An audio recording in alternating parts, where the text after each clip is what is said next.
Здравейте, приятели! Добре ще в моят ми канал. Днеска ми гостува брат ми Калян и сега с него ще опитаме лава бер покънките. Миналата година, ако някои си спомнят, аз направих на напитките и бяха добри. Да започваме!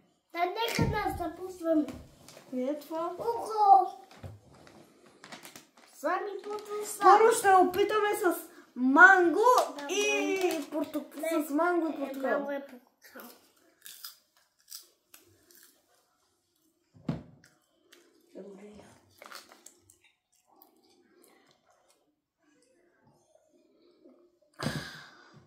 Вторите е с топъл шоколад. Вторите е с топъл шоколад.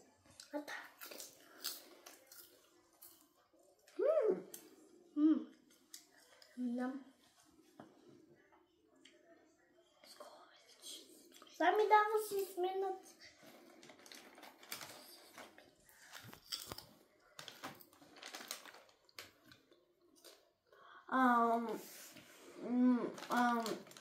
Преди малко питах с кола, сега с горски плодове. И последните, които ще опитаме е с кокос. С кокоса.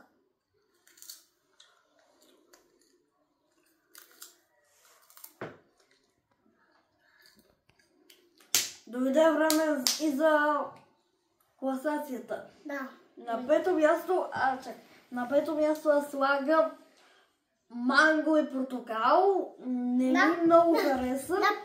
Защото много беше гадно. Пинах от това само вода. И затова. На четвърто място слагам горските плодове. Те са добри, горе-долу на първо място кокосовите. Добре. Много са горе-долу гадни и затова ги слагам на четвърто. На трето място слагам горещия шоколад. Той е горе-долу добър.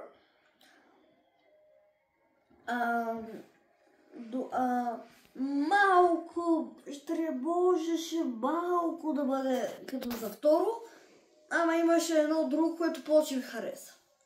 На второ място слагам кола. Колата е една от любимите ми напитки и е добра. Добри са. Да, много са добри. И на първо слагам кокос. Кокоса, за мен е кокоса, много е хубав и може и още и сега ще си взема едно. И то кокоса почти се усеща. Чао, чао! Чао!